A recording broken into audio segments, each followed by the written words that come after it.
예수님께서 이제 이 빌립보 가이사라에 가서 제자들에게 사람들은 누구라 그러고 또 이 너희는 나를 누구라 그러냐라고 이제 물으셨을 때 이 사람들은 예수님을 이 선지자 중에 한 명이라고 말을 합니다라고 하면서 제자들이 어떤 베드로가 너희는 누구라 그럴 때 베드로가 주는 그리스도시요 살아계신 하나님의 아들이시니다라고 이렇게 고백을 했습니다. 이 고백의 신앙의 고백의 말씀을 이제 예수님께서 듣고 난 후부터 이렇게 이제 볼 수 있습니다. 이때라고 하는 것은 이제 사실은 이게 이제 완전히 갈라지는 그런 순간이라는 것이죠. 이게 뭐가 갈라지느냐? 믿음과 불신앙과 이것이 이제 갈라지는 순간인 것이죠. 서기관들과 바리새인과 사두개인들은 예수님이 하나님으로부터 오지 않은 인간으로부터 나오는 이런 지식을 가르치고 가짜다, 부정하다 이런 이제 평가를 내려서 그들은 예수님을 선지자로도 여기지 않고 메시아로도 당연히 여기지 않는 그런 사람들이었습니다. 그리고 이제 복음을 전하고 능력을 했을 때 많은 사람들은 예수님을 선지자 중에 하나가 아닐까 이런 생각을 하고 있었던 것이죠. 그런데 제자들은 특히 이제 베드로는 주는 그리스도시요 살아계신 하나님의 아들이라고 하는 이런 신앙의 고백을 이제 예수님에 대한 예수님이 누구시냐에 대한 것들을 이제 하게 되는 것이죠. 이때로부터라고 이제 말씀합니다. 여기선 예수님께서 이때부터 이런 고백을 들었을 때부터 예수님께서 자기가 예루살렘에 올라가서 장로들과 대제사장들과 서기관들에게 많은 고난을 받고 죽임을 당하고 제3일에 살아나야 할 것을 제자들에게 비로소 나타내셨다. 예수님께서 그때서야 십자가의 죽으심과 부활에 대해서 이제 증거하시기 시작을 했다는 겁니다. 다른 말로 이야기하면 우리가 주님이 누구신지에 대한 고백이 없으면 부활을 받아들일 수가 없다는 것이죠. 부활을 받아들이기가 참 우리는 어떻게 보면 쉽게 부활이라고 하는 사건, 예수님의 죽으심과 부활이라는 사건을 너무나 쉽게 이해하고 또 뿐만 아니라 믿어지는 거잖아요. 그런데 사실은 그렇지 않다는 겁니다. 예수님을 따르고 사실은 제자들 외에 예수님을 따랐던 사람들이 굉장히 많죠. 사람들이라고 하는 것은 지금 이제 예수님이 가이사라 빌립보에 기존에 예수님이 알지 않은 예수님을 모르는 아예 이제 이방 땅에 지금 들어가 있는 거잖아요. 이방 지경에 가이사라 빌립보 지방에 들어가 있다. 여기서 이 말은 뭐냐면 거기에 있는 마을에 들어갔다는 이제 표현은 없습니다. 어디 마을, 무슨 마가단, 또 가브나움 이런 마을로 들어가는 것이 아니라 빌립보 가이사라라고 하는 그런 지방, 이방 땅에 이방인들의 어떤 지역에 들어가서 이제 그거를 다 쉽게 해서 차포 다 뗀 거죠. 바리새인, 서기관, 잘 믿는 사람들 거기까지 오지 않으니까 다 떨어지고 또 예수님을 따르는 이 이스라엘 사람들도 유대인이기 때문에 이방 땅에는 굳이 예수님을 따라가지만 이 성경을 보면 예수님을 따라가지만 예수님이 자기들이 살고 있는 이 유대인들이 있는 곳에 오셨을 때는 가서 배우지만 예수님이 저기 이방 땅까지 가는데 거기까지 쫓아가지는 않았던 것을 우리가 볼 수 있습니다. 제자들과 예수님만 이제 가 있는 거죠. 그래서 이게 이제 어떻게 보면 믿음의 어떤 그 스펙트럼을 이제 보여줍니다. 바리새인과 서기관들은 가장 거룩한 또 사두개인들 특히 성전 예루살렘의 중심으로 하나님 가까이에 있는 사람인 것이죠. 그 유대인들의 어떤 신앙에서는 뭐냐면 하나님께 가까이 있다는 말은 더 정결하다, 더 깨끗하다라는 의미를 믿음으로 생각을 합니다. 그래서 성전에 가까이 또 그 중에서 성전에서 섬기는 제사장이나 성전 안에서 이 들어가는 지성소까지 들어가는 대제사장은 더 거룩하고 더 깨끗하고 흠이 없고 하나님 앞에 정결하다. 그 다음에 그로부터 점점 멀어가면 하나님으로부터 더 멀어졌다라고 이제 생각을 하는 그런 이런 믿음인 것이죠. 그래서 바리새인들과 또 사두개인 이런 사람은 다 예루살렘을 중심으로 예루살렘에 가까이 또 좀 더 멀리 가도 유대인들이 살고 있는 곳 또 그 사람들이 아닌 일반 사람들도 이 성전에 알고 뭐 제사장들이나 이런 사람들보다 자주 더 거룩하지는 않지만 그래도 유대 땅이라고 하는 유대 사람들이 살고 있는 마을에서 그리고 이제 점점 더 신앙이 없고 이렇게 믿음이 없는 사람들은 이방인들 마을 사이에 끼어 있는 이 갈릴리 사람들 더 이제 뭐 바깥에 있는 사람은 이스라엘 바깥에 있는 이방인처럼 이 가이사라 빌립보 가이사라라고 하는 이방 땅에 살고 있는 사람 이렇게 이제 거리를 두고 있는 거예요. 하나님과 가까이에 있는 사이를. 예수님은 역설적으로 가장 성전에서 멀고 이방 땅에서 정말 내가 누구냐 하나님의 아들이 누구고 메시아가 누구냐에 대한 신앙 고백을 받고 있는 것이죠. 이 신앙 고백을 받은 자만이 부활을 받아들일 수 있다라고 하는 겁니다. 그래서 예수님께서 제자들에게 이제서야 내가 이제 십자가에 죽을 것이고 고난을 받을 것이고 다시 3일 후에 살아날 것이다 라고 이제 고백을 하는 겁니다. 우리가 부활을 신앙이 없으면 예수님의 부활을 받아들이지 못하는 겁니다. 많은 사람들이 부활을 이야기하지만 부활을 진짜 십자가에서 피를 흘리고 살을 찢기고 죽으신 후에 다시 부활해서 살아나셨다라고 하는 것을 믿어드리지 못하는 거죠. 뭐 교회 다니고 예수 믿고 예수 믿는다고 그러고 또 신학을 하고 이런 사람들이 부활을 이야기를 하는데 정말 그것이 부활 실제로 살과 생명을 잃고 죽은 자의 살아난 부활을 믿느냐? 그렇지 않은 경우가 많습니다. 그냥 관념적이거나 생각적으로 또는 상상으로 철학으로 신학으로 믿는 사람들이 굉장히 많습니다. 부활을 내가 믿는다라고 고백을 하면 뭔가 좀 아닌 것처럼 뭐 신학교 교수도 부활을 이렇게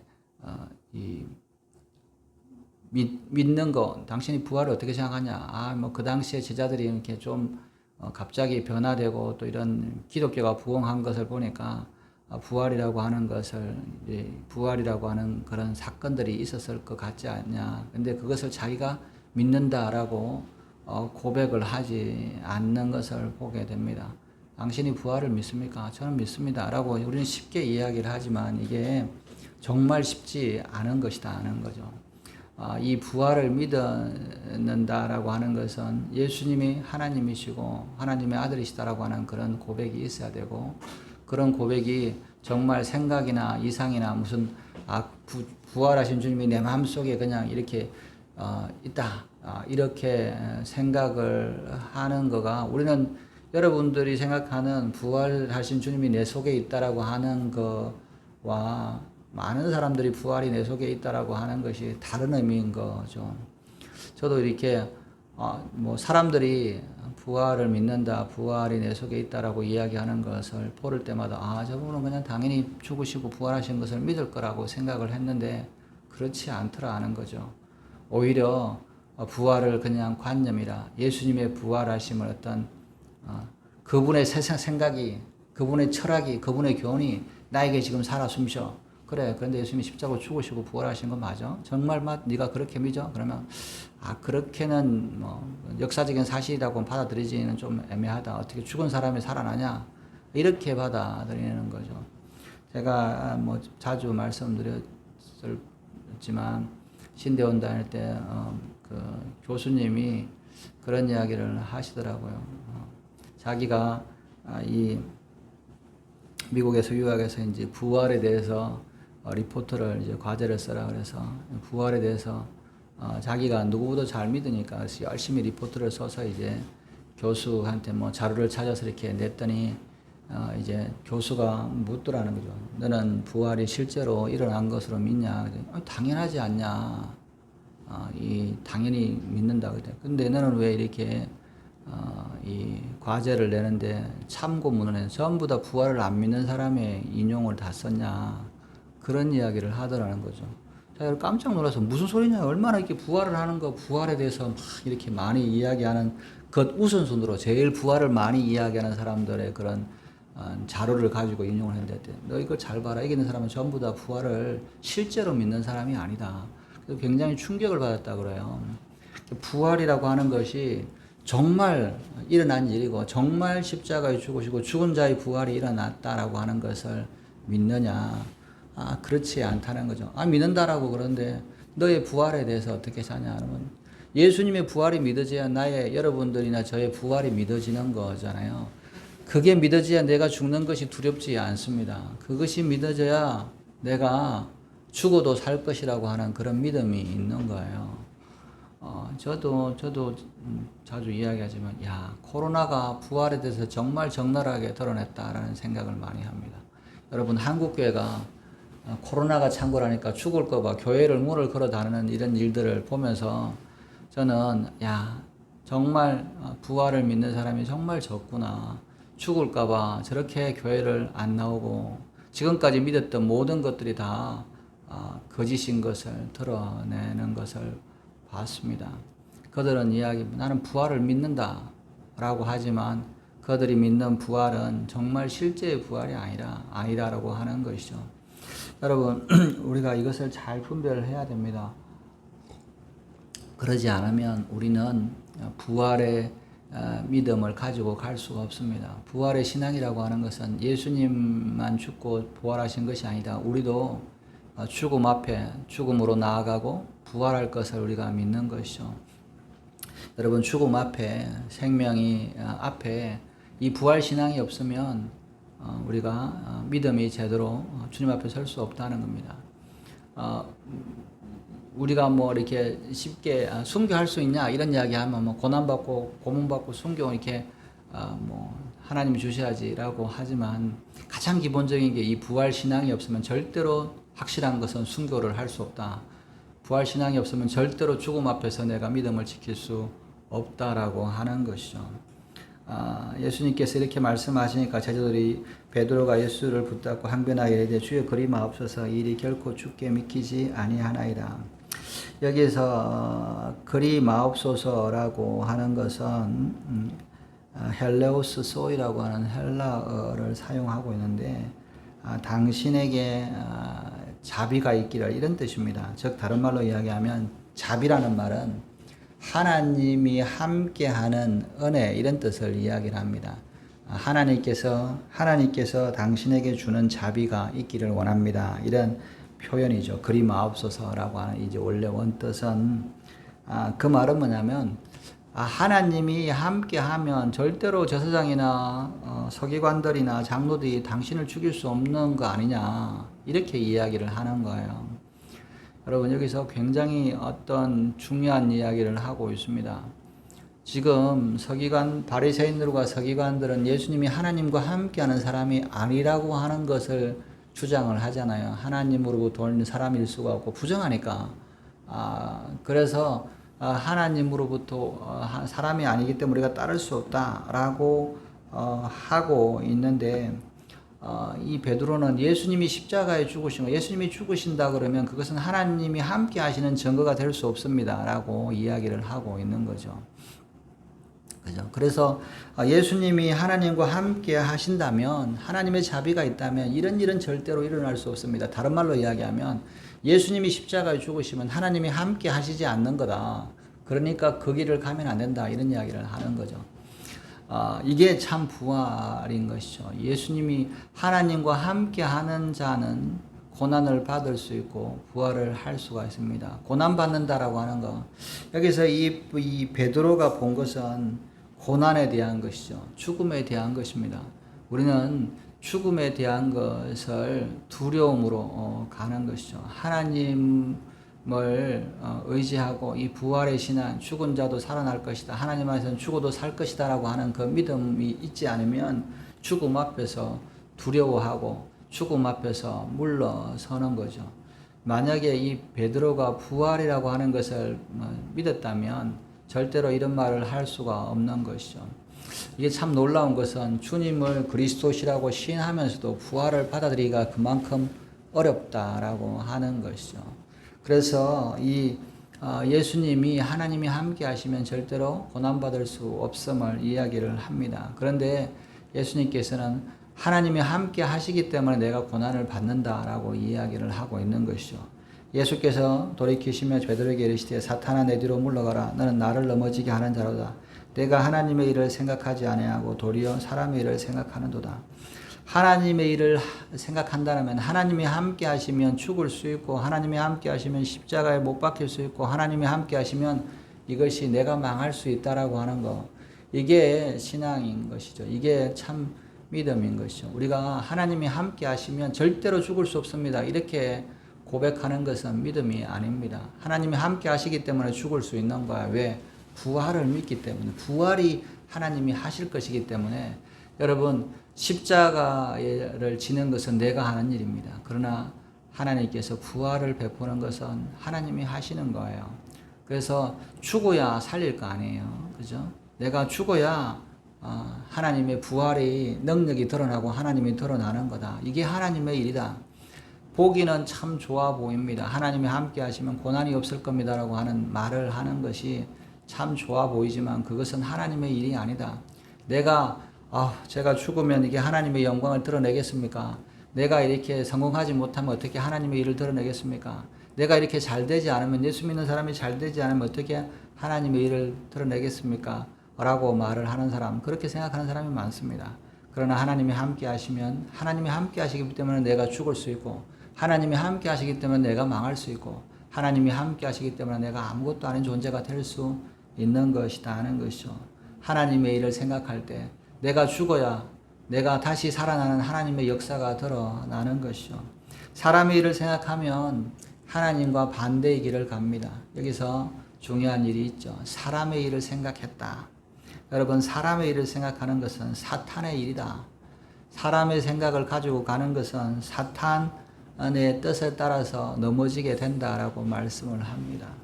예수님이 실제로 죽으시고 부활하신 것을 믿지 않고 그냥 내 생각 속에, 내 관념 속에, 내 철학 속에 남아있다라고 믿는다면 그것은 사람의 생각이기 때문에 사탄이 나를 지배하고 있다는 겁니다. 우리가, 예수님이 우리와 함께 계신다는 것은 그분이 직접 십자가에 죽으시고 피를 흘리시고 그리고 죽은 자 가운데서 살아나셔서 계시다라고 하는 그런 믿음이 있어야 되는 겁니다. 주님이 살아계신다라고 하면서 십자가에 대해서 믿지 못하고 십자가에 대해서 확신을 하지 못하고 고백하지 않는 사람들이 많습니다. 정말 예수님이 죽은 자 가운데 살아나냐? 그건 잘 모르겠고 이렇게 말하는 사람들이 있어요. 여러분, 우리가 이 사람들을 믿는 사람들, 교회 다니는 사람들이죠. 믿는다고 하는 교회 다니는 사람들한테 정말 예수님이 십자가에 죽으시고 부활하신 것을 정말 믿냐? 라고 물어보면 너를 그렇게 고백을 하냐? 사람들한테 말할 수 있냐? 라고 말을 하면 그것에 대해서 자신 있게 고백을 하지 못하는 겁니다.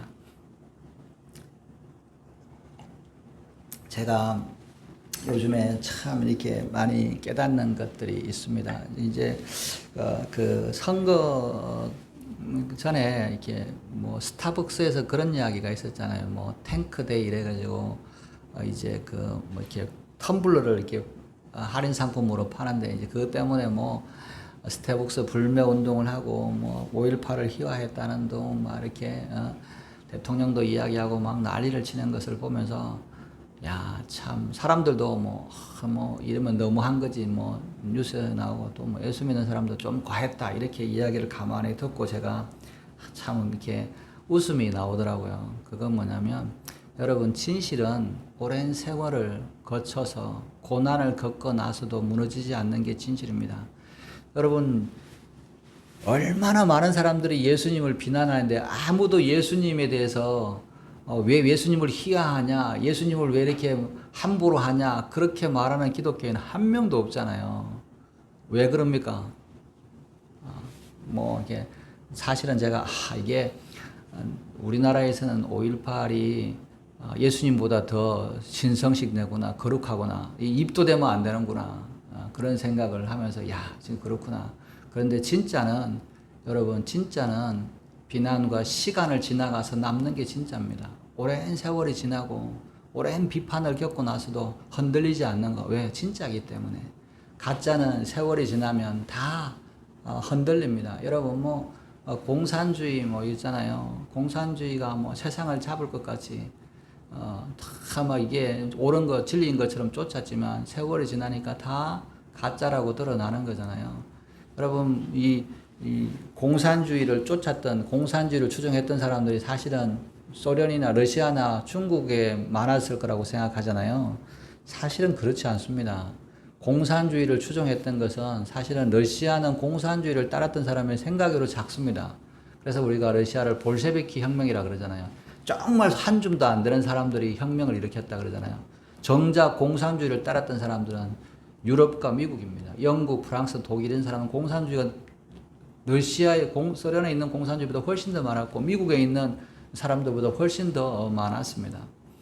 여러분 6.25 전쟁 때 미국에 있던 국무부 장관, 재무부 장관 전부 다 간첩이잖아요. 여러분 잘 모르시잖아요. 다 그 사람들 다 간첩이었습니다. 그래서 한반도를 나눠주고 한반도를 북한에 나누고 그렇게 했던 이렇게 정책을 했던 국무부에 있는 사람들 있잖아요. 사람들 전부 다 간첩 선고를 받고 간첩이었어요. 다 러시아로부터 했던 사람들이, 그죠?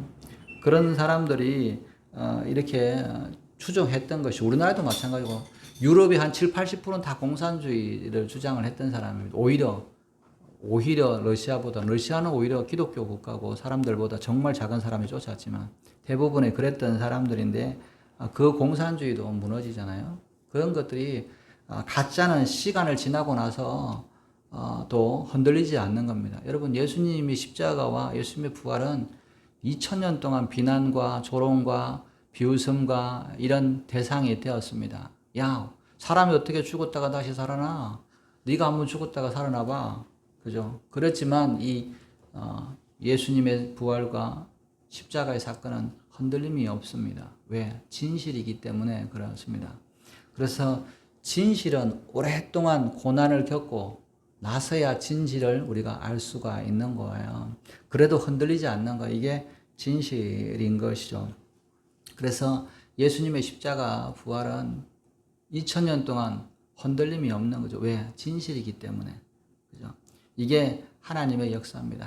그러면 다른 말로 이야기하면 하나님이 함께 하시면 내가 죽어도 살 것이다라고 하는 것이 진실인 것이죠. 예수님의 부활이 진실이라면 내가 십자가를 지고 죽어도 다시 살 것이라고 하는 것이 진실이 되는 것이죠. 만약에 예수님이 진실이 아니면 우리가 믿는 모든 것들이 다 가짜잖아요. 그죠? 이것은 다 무너지고 쓰러질 뿐인 것이죠. 그러나 예수님의 십자가와 부활이 진실이기 때문에, 진리이기 때문에, 흔들림이 없기 때문에 나도 이 길을 갈 수가 있는 겁니다. 제가 그것을 보면서 이렇게 난리를 치는구나. 그러면 이게 진짜는 아니구나. 제가 겪었던 5.18이나 제가 어렸을 때 경험했던 그런 것과 다르구나. 저는 사람들이 다 이렇게 뭘 하니까 저도 이제 전라도하고 붙어 있는 이제 동네에 살고 있었기 때문에 그때 물론 광주나 이런 데에 대해서는 잘 경험하지 못했지만 그 바깥에서 여러분이 서울하고 이 전라도하고 이 경상도하고 붙어서 있는데 그 지역에는 어떤 상황인지를 너무 잘 알잖아요. 막 전쟁을 나가기 위해서 저희 뒷집에 그 형이 군인인데 이 장교인데 자기 부대를 데리고 이제 이렇게 넘어가기 위해서 진압을 하기 위해서 넘어가기 위해서 이제 막 이 동네마다 대포가 막 포진되어 있고 군대가 전쟁처럼 되어 있는데 이제 거기 형이 왔다고 해 자기 부대원 한 30명을 데리고 마지막 죽기 전에 부모님 집에 와서 밥을 먹고 군인들이 이렇게 떠나가는 모습을 저는 봤기 때문에 이게 정말 어떻게 심각했던 거냐 이런 사실들을 보면서 이게 우리나라 사람들이 참 비난을 못 견디는구나. 만약에 물론 이제 거기도 이게 비난을 겪었다라고 하지만 진실은 그런 것이 말로 이렇게 억압한다고 되는 것이 아니라 진짜는 세월이 지나갈수록 점점 더 분명해지고 흔들림이 없는 것이 진실이라고 하는 것이죠. 사람들이 자꾸 이게 진짜냐, 정말 그랬어 라고 비난을 할 때 그것을 견뎌내야 오랫동안 남아가는 것이, 그렇지 않으면 결국은 다 사라지는 것이다. 예수님께서 말씀하십니다. 이것이 하나님의 일이냐? 하나님으로부터 온 것을 생각해라. 하나님이 함께 하시면 내가 죽을 수 있는 것이다 라고 말씀을 하시는 것이죠. 24절에 예수께서 제자에게 이르시되 누구든지 나를 따라오거든 자기를 부인하고 자기 십자가를 지고 나를 따를 것이니라. 누구든지 제 목숨을 구원하고자 하면 잃을 것이요 누구든지 나를 위하여 제 목숨을 잃으면 찾으리라. 사람이 만일 온천을 얻고도 제 목숨을 잃으면 무엇이 유익하리요? 사람이 무엇을 주고 제 목숨과 바꾸겠느냐? 예수님께서 말씀하십니다. 하나님의 일을 생각하면, 십자가의 일을 생각하면, 나의 부활을 내가 믿으면 너도 십자가를 질 수가 있다. 그런데 이 십자가를 지지 않으면 나를 따를 수 없다라고 이야기합니다. 우리는 십자가 없는 영광, 죽음 없는 부활을 생각을 합니다. 고난 없는 믿음을 생각을 합니다. 그러나 그렇지 않다는 거죠. 예수님을 따르는 길은 반드시 죽음의 길을 따르는 거다. 십자가의 길은 다른 게 아닙니다. 내가 가슴에 금으로 목걸이를 만들어 가지고 화려하게 가는 것이 십자가가 아니라 죽음의 길이라는 거죠. 너는 내 십자가를 지고 오냐?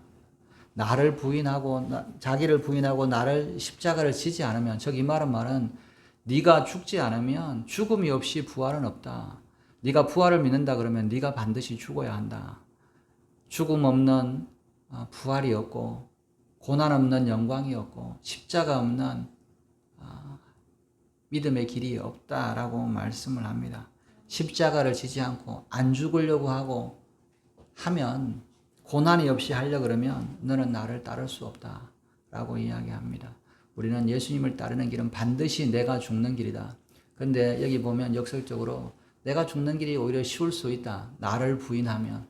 나를 부인해야 십자가를 질 수 있는 거죠. 나는 아무것도 아니다. 나는 죽어도 된다. 나는 이 땅에서 죽을 수 있다. 이것을 믿어야 되는 거죠. 여러분, 예수 믿는 순간 나는 십자가를 지고 죽는 길을 가는 거다. 여러분, 예수 믿는 것은 죽음의 길입니다. 그가 아니기 때문에 여러분, 그래서 이런 데 사람들에게 비웃음 받고 조롱하는 거 죽음의 길이 아니기 때문에 기꺼이 맞이하는 거예요. 죽음도 지금 각오했는데 이렇게 비난 이런 거가 뭐가 문제겠습니까? 하나님 앞에 나는 주님을 따르는다고 하면서 십자가를 지지 않으려고, 죽지 않으려고 하는 것은 부활의 신앙이 아니다라고 예수님은 말씀하십니다. 부활의 신앙을 가진 자는, 나를 따르는 자는 죽어야 된다. 십자가를 져야 된다. 자기를 부인하고 해야 한다라고 하는 겁니다.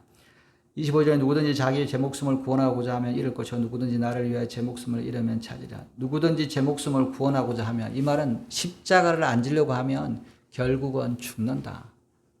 역설적이잖아요. 안 죽으려고 십자가를 안 지면 나는 영원한 사망에 떨어지게 될 거다. 지옥에 떨어질 것이다. 그러나 나를 위하여 제 목숨을 잃으면, 예수님 때문에 내가 십자가를 지고 죽음의 길로 가면 내가 영생으로 주님 앞에 부활로 나오게 될 거다라고 말씀을 하고 계시는 것이죠. 만일 사람이 온천을 얻고도 제 목숨을 잃으면 무엇이 유익하리요? 사람이 무엇을 주고 제 목숨과 바꾸겠느냐? 내가 이 십자가를 안 지려고 하고 십자가를 안 지고 천하를 얻은들 그것이 무슨 소용이 있냐? 결국은 네가 영생의 길에서 떨어지고 영원한 사망으로, 지옥으로 들어갈 터인데 그게 무슨 의미가 있냐? 이 온 땅을 네가 차지한다고 해서 그것이 무슨 너한테 의미가 있냐? 어차피 죽어서 이 모든 것이 다 사라지고 너의 영혼이 영원한 지옥으로 던져질 것인데, 네 목숨을 잃으면, 여기서 이 목숨을 잃으면 십자가를 지고 주님을 죽는 길이 아닙니다. 십자가를 안 지고 사는 것은 목숨을 잃는 것이다. 우리는 십자가를 안 져야 산다고 생각하지만 십자가를 져야 생명의 길이 있다는 겁니다. 십자가를 안 지면 죽음의 길이라는 거예요. 목숨을 잃는 길이라는 겁니다. 생명을 잃는 거라는 거죠. 영원히 지옥에 간다는 이야기입니다. 반대로 내가 이 십자가를 지지 않아서 잃게 되는 이 생명, 영생은 누가 그러면 챙겨주겠냐? 누가 너를 영생을 주겠냐? 십자가를 안 지려고 내가 코로나인데 예배 안 드리고, 내가 십자가를 안 지려고 내가 고난을 피하고, 십자가를 안 지려고 내가 가면 너의 영생은 누가 너를 챙겨주겠냐?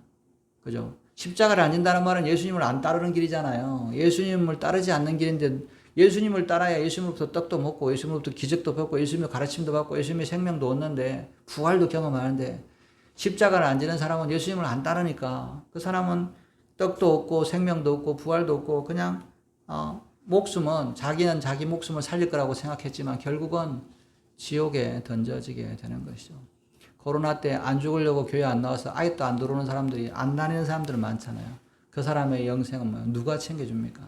코로나 걸려서 차라리 죽어서 그때 죽었으면 천국에서 영생을 얻었겠지만 내가 이것들 살려고 십자가를 안 지려고 피했다가 이제는 영생을 잃어버린 거 이게 얼마나 어리석은 사람입니까?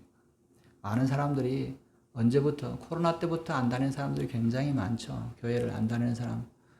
그죠? 교회가 뭐 한국 교회가 다시 부활을 한다 그래요. 숫자가 줄어들었다가 코로나 이후로 이제 완전히 이제 끝날 거라고 생각했는데 지금 점점 좀 새롭게 이제 교회가 성장하는 교회가 많이 있다고 그래요. 새롭게 교회에 들어오는 분들이 있다 그래요. 그래서 한국 교회가 이제 뭐 천주교보다 신앙이 작다, 뭐 성도가 작다라고 하는데 그렇지 않고 이제 한국에서 교회가 이 종교 비율로는 제일 많아지고 제일 높아졌다. 최근에 한동안 코로나 때 막 이렇게 줄어들었다가 다시 이제 회복하고 있다라고 이야기를 제가 들었습니다. 그 사람들이 빠져나간데 자기 십자가를 지지 않고 떠나간 곳에 십자가를 지려고 하는 사람들이 다시 오고 있다는 것이죠. 거기에 나를 살려고 떠나갔던 십자가를 안 지려고 떠나갔던 사람이 그들이 자기 목숨을 구하겠냐라고 말씀을 합니다. 인자가 아버지의 영광으로 그 천사들과 함께 오리니 그때 각 사람이 행한 대로 갚으리라. 진실로 너에게는 여기 서 있는 사람 중에 죽기 전에 인자가 그 왕권을 가지고 오는 것을 볼 자들도 있으리라. 우리가 부활을 믿는 것은 주님의 재림을 믿는 겁니다. 부활을. 제가 이제 어떤 조정민 목사님이라고 잘 하잖아요. 그 MBC 그 기자 출고 그 사장도 하시고 그분이 이제 교회 뭐 하다 보니까 알고리즘을 하다 보니까 뭐 하니까 그분이 이제 이렇게 보니까 그 교회 설교 제목이 똑같은 게 계속 나와요. 그래서 이게 뭔가 그랬더니 거기에 있는 부목사님들은 새롭게 설교 쓰시는 분들이 전부 다 같은 주제로 설교를 하는 거예요. 그죠? 다 같은 주제라서 제목이 뭔가 했더니 심판과 재림이 있다. 이 제목으로 그 목사님도 그러고 부목사도 그러고 다른 다 이제 설교를 하시는 분들이 다 같은 설교로 그 주제를 가지고 다 설교를 하더라고요. 그래서 이게 왜 같은 제목이 다른 사람이 있지? 그러니까 이제 다 그러면서 뭐냐면 심판과 재림이 있다. 그걸 주제로 이야기를 하더라고요. 제가 이걸 보면서 잘 듣지는 않았지만 제목을 보고 잠깐 이제 한 1, 2분 정도 이제 그 목사님 설교를 잠깐 들으면서 지금의 이 교회에서 심판과 재림에 대해서 이야기할 때다 해서 이렇게 주제로 이렇게 아예 그냥 이렇게 하는 것 같아요. 제가 그걸 보면서 진짜 심판이 있다. 진짜 예수님의 심판이 있고 주님의 재림이 있다. 그때 어떻게 서 있을 거냐. 주님이 다시 오실 때 그때 어떻게 설 거냐. 그 사람의 각 행위대로 갚을 거다. 여러분, 주님의 심판과 주님의 재림을 생각할 때 이것이 내가 옳은 거냐. 그때 내가 부끄럽지 않는 그 길을 선택을 해야 됩니다. 흔들림이 없는 길을 해야 되는 거죠. 지금 부끄럽고 지금 십자가 지기 싫어서 그냥 이 심판과 재림은 멀리 있는 것처럼 없는 것처럼 살다가 그 심판과 재림 앞에서 내가 부끄럽지 않는 삶을 살아야 됩니다. 여러분, 나는 어떤 삶을 오늘 어떤 일을 행해야 되느냐. 각 사람은 어떤 일을 행해야 되냐. 하나님의 심판 때, 예수님이 재림 때 흔들림 없는 그 행위를 해야 됩니다. 그때 내가 그 행위가 주님 앞에 흔들림 없는 행위면 칭찬받을 행위면 그것은 칭찬받는 것이고 그때 내가 부끄러움 받는 행위면 하면 안 되는 거죠. 여러분 코로나고 교회 안 나오고 예배 안 나오면서 그때 재림 때 주님 앞에 섰건 주님 제가 집에서 교회 안 나왔지만 주님을 믿었습니다. 그 말이 통하겠습니까? 안 통하죠. 그때는 안 통하는 겁니다. 제일 어리석은 사람은 권위가 드러났을 때 복종하는 사람이 제일 어리석은 사람입니다. 사람들이 이 예수님이 권위로 오시기 전에 내가 그분을 따르는 그것이 드러나는 것이 예수님이 내가 재림하고 나서 야 이제 내가 믿습니다. 속아지느냐? 안 속아지는 것이죠. 여러분 재림과 심판 앞에서 내가 부끄럽지 않은 행위 이것이 옳은 행위입니다. 항상 살아갈 때마다 내가 지금 하는 것이 주님의 심판 때와 주님의 재림 앞에 내가 부끄럽지 않느냐 이것을 바라보는 것이죠. 28절에 진실로 너에게 이르노니 여기 서 있는 사람 중에 죽기 전에 인자가 그 왕권을 가지고 오는 것을 볼 자도 있으리라. 이 말씀을 가지고 이제 다른 복음에서는 그래서 사람들이 제자들이 예수님 오실 때까지 재림할 때까지 제자들 중에 뭐 요한 같은 사람은 안 죽을 거다 이렇게 이제 믿는 사람이 있었다 이렇게 이제 표현을 하는데 이것은 뭐냐면 주님의 재림이 내가 살아 있을 때 온다. 그죠? 여러분이 살아 있을 때 주님의 재림이 온다라고 받으시기 바랍니다. 많은 사람들이 주님이 뭐 언제 오시겠냐? 200년 뒤에 300년 뒤에 나 죽고 나서 오겠다. 그렇지 않다는 겁니다. 저와 여러분들이 살아 있을 때 내가 죽기 전에 주님이 오실 거다. 이 믿음이 있어야 되는 것이죠. 제자들은 그 믿음으로 살았습니다. 여러분들도 저와 여러분들이 여기 서 있는 저와 여러분들이 죽기 전에 주님이 오실 것을 바라보고 믿음으로 사시기 바랍니다. 그런데 뭐 안 오면 어떻게 해요? 그거는 안 오면 감사하죠. 뭐 안 오면 안 온 거죠. 그죠? 그리고 그때 오면 내가 살아있을 때 오시면 어떻게 돼요? 그때 부끄럽지 않은 거죠. 그죠? 오늘 주님이 내가 살아있을 때 저는 그런 마음이 들더라고요. 주님이 내가 죽기 전에 오실 것 같다. 왜? 세상이 이렇게 돌아가는 거 마지막 때 뭐 지진도 나고 뭐 전염병도 나는 거 보니까 마지막 환란의 때가 점점 가까우는 거 보니까 내가 살아있을 때 주님이 오시는구나. 그러면 주님 오시기 전에 환란과 핍박이 있을 때 어떻게 해야 될까? 그때 주님 만날 때 부끄럽지 않은 삶을 살아야 된다. 이것이 믿음의 고백인 것이죠. 여러분 우리가 환란이나 고난이나 뭐 적그리스도나 660년 이런 거 두려워하지 마시고 주님 만날 때 부끄럽지 않게 오늘도 행하시고 그 행한 대로 하나님께서 갚으시는 상급을 바라보며 살아가시는 저와 여러분들 되시기를 주님의 이름으로 축원합니다. 기도하시겠습니다. 하나님 아버지 우리가 주님의 심판과 주님의 재림을 아버지요 바라보지 않고 살아가면 정말 영생에 누리는 것이 아니라 영원히 죽는 사망으로 가는 줄 믿습니다. 이 생명의 길은 내가 죽는 것이고 나를 부인하는 것이고 내가 십자가를 지는 것이고 그리고 주님을 따르는 것입니다. 내가 십자가를 지지 않으면 생명을 잃을 것이고 십자가를 지면 생명을 얻을 것이라고 말씀합니다. 이제껏 십자가를 지기를 외면했고 십자가를 피하려고 했던 그런 모습이 아니라 오늘도 내 십자가를 지고 나를 부인하고 나의 생명을 잃으려고 주님 때문에 잃으려고 내어놓을 때 주님의 재림 때 내가 부끄러우지 않는 행위가 되는 줄 믿습니다. 오늘도 그 삶을 살아가고 그때 주님 만날 때 부끄럽지 않는 저희들 되길 수 있도록 은혜를 다하여 주시옵소서. 감사하며 이 모든 말씀을 이구 주 예수님의 이름으로 기도드렸습니다. 아멘. 주기도 한번 하시겠습니다. 하늘에 계신 우리 아버지여 이름이